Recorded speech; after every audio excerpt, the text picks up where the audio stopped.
Movie की शुरुआत होती है वकांडा के राजा तिचाला से, जिसे एक खतरनाक लाइलाज बीमारी होती है। तिचाला की छोटी बहन सूरी उसके लिए दवा बनाने की भरपूर कोशिश कर रही होती है। यहाँ हम देखते हैं कि सूरी हार्ट से हर्ब यानी संजीवनी बूटी जैसी एक मेडिसिन बनाने की कोशिश करती है ताकि वो अपने भाई तिचाला को ठीक कर सके, पर वो बार बार फेल होती है। सूरी एक और बार कोशिश करती है और उसे 29% सक्सेस रेट भी मिलती है, पर इसी बीच उसे अपनी माँ रमोंडा से ये पता चलता है कि तिचाला अब इस दुनिया में नहीं रहा। ये खबर सुनते ही पूरे वकांडा में मातम छा जाता है और तिचाला का अंतिम संस्कार वहाँ के रीति रिवाज के तहत कर दिया जाता है। अब हमें 1 साल बाद का सीन दिखाया जाता है। वकांडा की राजगद्दी अब तिचाला की माँ रमोंडा संभालती है। यहाँ हम देखते हैं कि रमोंडा यूएनओ की मीटिंग में होती है, जहाँ बाकी देश के रिप्रेजेंटेटिव्स रमोंडा से वाइब्रेनियम लेने की बात करते हैं। इसके साथ ही हमें फ्लैशबैक में दूसरा सीन भी दिखाया जाता है, जहाँ दूसरे देश के सोल्जर्स वकांडा से वाइब्रेनियम छीनने के लिए जबरदस्ती वहाँ घुस जाते हैं, पर वकांडा के मजबूत सैनिकों के आगे टिक नहीं पाते। वकांडा की फौज घुसपैठियों को पकड़ करके यूएन में पेश करती है और सब शर्मसार हो जाते हैं। तब रानी पूरे कॉन्फिडेंस के साथ कहती है कि मुझे पता है आप वाइब्रेनियम से खतरनाक वेपन्स बनाना चाहते हैं। भले ही वकांडा का राजा तिचाला हमारे बीच नहीं रहा, पर मैं अब भी जिंदा हूँ और रानी होने के नाते मैं अपने देश और वाइब्रेनियम की रक्षा करूंगी। अब सीन अटलांटिक ओशियन में शिफ्ट हो जाता है, जहाँ एक शिप के अंदर CIA और FBI मिलकर के समुद्र में छुपे वाइब्रेनियम को ढूंढ रहे होते हैं। उनके पास एक खास इंस्ट्रूमेंट होता है जिसकी मदद से वो वाइब्रेनियम को लोकेट कर लेते हैं और फिर उसे ढूंढने 2 ऑफिसर्स पानी में उतरते हैं। यहाँ उन पर अटलांटिस देश के सिपाही अटैक कर देते हैं और उन्हें मार गिराते हैं। यहाँ हम फ्लैशबैक में देखते हैं कि वाइब्रेनियम हजारों साल पहले जब आसमान से गिरा था तब उसका कुछ हिस्सा तलोचन में भी जा पहुंचा था। इसका मतलब कि वकांडा के अलावा तलोचन के पास भी वाइब्रेनियम मौजूद है और उन्होंने भी इससे हथियार बनाए थे। यहाँ हम देखते हैं कि सूर्य और उसकी माँ पानी के किनारे होते हैं। यहाँ माँ रमोंडा अपने मातम वाले लिबास को जला देती है जो उसने अपने बेटे के अंतिम संस्कार में पहना था। दरअसल ये वकांडा की परंपरा थी। उनका मानना था कि ऐसा करने से वो मरने वाले के गम से बाहर निकल जाएंगे, पर सूरी ये सब नहीं मानती थी, इसलिए वो अपनी ड्रेस नहीं जलाती। पर दोनों माँ बेटी तिचाला को याद करने लगते हैं। तभी वहाँ टलोचन का राजा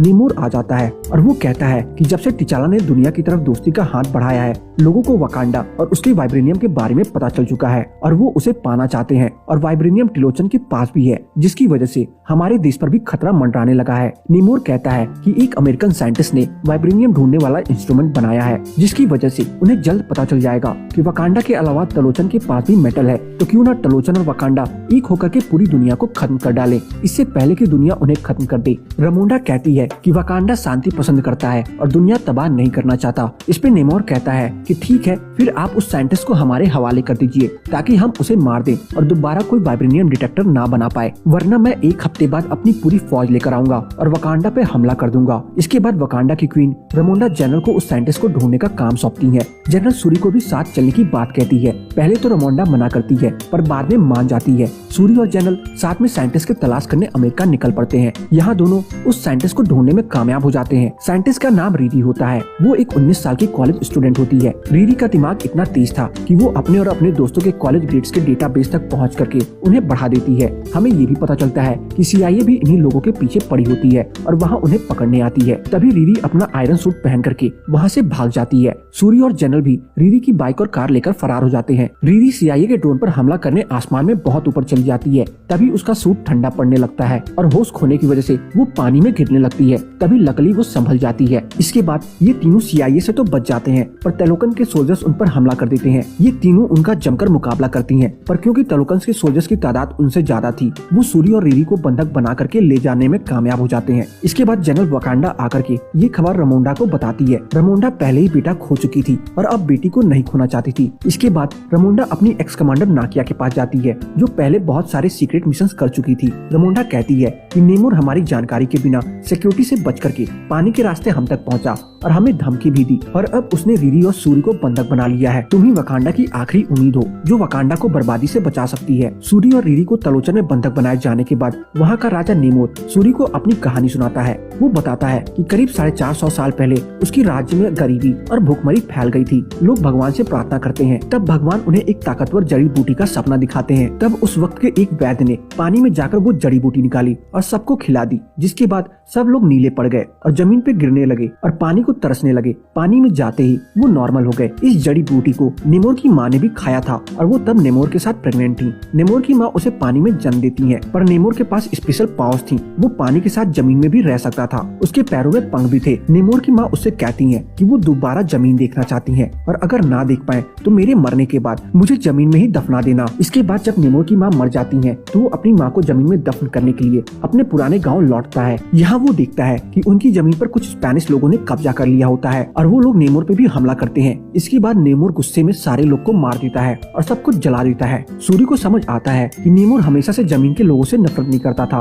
वो बचपन में हुए इंसिडेंट की वजह से ऐसा हुआ है। सूरी कहती है कि रीरी को वकांडा भेज दो और मुझे यहीं कैद कर लो ताकि रीरी की जान भी बच जाए और जमीन के लोगों तक टेलोचन की खबर ना पहुँचे। नेमोर अपनी माँ का जड़ी बूटी वाला ब्रेसलेट सूरी को देता है और कहता है कि वो इस बारे में सोचेगा। इसी सब के बीच कमांडर नाकिया आकर के सूरी और रीरी को बचा लेती है। इसी बीच वहाँ एक सोल्जर की मौत भी हो जाती है। नेमोर को जब ये बात पता चलती है तब वो बहुत नाराज होता है और वकांडा पर अपनी पूरी शक्ति से हमला करने पहुंच जाता है। इसके बाद वकांडा में बाढ़ आ जाती है और सब सिपाही लोगों को बचाने लगते हैं। इसी बीच नेमोर आकर के वकांडा के महल पर हमला कर देता है जिसमें क्वीन रमोंडा मारी जाती है। नेमोर धमकी देता है कि ये तो बस एक झलक है, अगर एक हफ्ते में वकांडा ने दुनिया की तबाही में उसका साथ नहीं दिया तो वो सबसे पहले वकांडा को ही तबाह करेगा। सूरी अपनी माँ रमोंडा के फ्यूनरल में नेमोर से बदला लेने की कसम खाती है। इसके बाद वो नेमोर के द्वारा दिए ब्रेसलेट को लैब में टेस्ट करती है जहाँ उसे पता चलता है ये ब्रेसलेट काफी ताकतवर जड़ी बूटी है। अब सूरी इससे वो फेक संजीवनी यानी हार्ट शेप हर्ब बनाने में कामयाब हो जाती है जिससे वो शुरू से बनाने की कोशिश कर रही थी। इसके बाद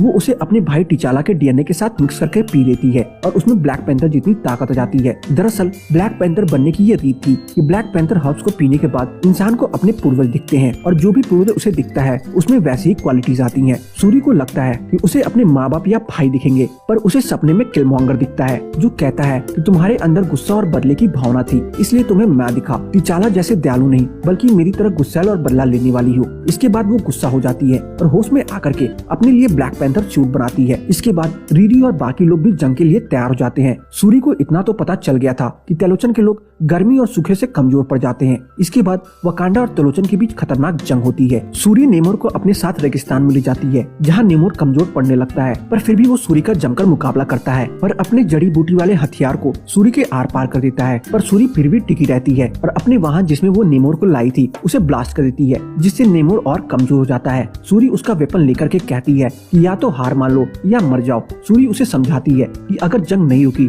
तो वकांडा और तेलोचन दोनों ही बर्बाद हो जाएंगे। इसके बाद नेमोर उसकी बात मान करके सुलह कर लेता है और जंग रुक जाती है और चारों तरफ भाईचारे और खुशी का माहौल होता है। इसके बाद हम देखते हैं कि वकांडा के होने वाले किंग या क्वीन को खुद को हर तरह से साबित करना होता है बिना किसी हर्ब के, जिसके लिए सबको सूरी सही लगती है। सूरी रीरी को एक कार गिफ्ट करके विदा करती है क्योंकि रीरी की कार उन्होंने तोड़ दी थी और रीरी के पापा का सपना था एक अनोखी कार को बनाना। सूरी रीरी के पिता के सपने को पूरा करते हुए उसे वैसी ही कार देकर विदा करती है। आखिर में हम देखते हैं कि वकांडा की गद्दी के हकदार साबित करने वाले मुकाबले में सूरी ना जाकर के कमांडर नाकिया से जा मिलती है और मुकाबले में उसकी जगह कोई और होता है, यानी कि अब वकांडा का कोई और राजा बनेगा। सूरी नाकिया के पास पहुंच करके अपने मातम वाले कपड़ों को जलाती है क्योंकि अब उसे भी परंपराओं पर विश्वास था। इसके बाद नाकिया उसे अपने छोटे बच्चे से मिलवाती है जिसका नाम तुष्यंत होता है। नाकिया बताती है कि उसने और तिचाला ने आपस में चुपके से शादी की थी जिसकी खबर बस तिचाला और माँ रमोंडा को थी और ये बच्चा मेरा और तिचाला का है। सूरी अपने भतीजे से मिलकर के बहुत खुश होती है और इसी के साथ मूवी का द एंड हो जाता है। तो बस आज की इस वीडियो में इतना ही। आपको मेरी ब्लैक पैंथर मूवी की एक्सप्लेनेशन कैसी लगी कमेंट सेक्शन में बताना ना भूलें और अगर आपको मेरी ब्लैक पैंथर मूवी की एक्सप्लेनेशन पसंद आई हो तो वीडियो को लाइक करके जाना ना भूलें। चैनल पे नए हैं तो चैनल को सब्सक्राइब जरूर कर लें ताकि मुझे ऐसी ही मोटिवेशन मिलती रहे और मैं आप सबके लिए अच्छी से अच्छी वीडियोस लाता रहूं।